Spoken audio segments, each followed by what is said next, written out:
اندوه را به آه این سالها باد میدهم،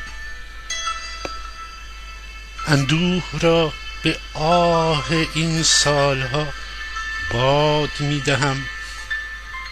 شاید بر دشتی بنشیند، نه بوی خون دارد، نه آسمانش سوگوار آفتاب است.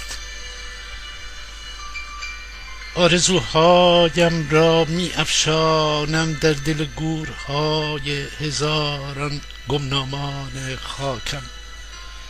روزی روزگاری که تردیدی در نیست، بهاری میرسد به آوازهای ستاره و جنگل، تا بدانند آیندگان که نسل زندگی فریاد کرده است، تا بدانند آیندگان که نسل زندگی فریاد کرده است.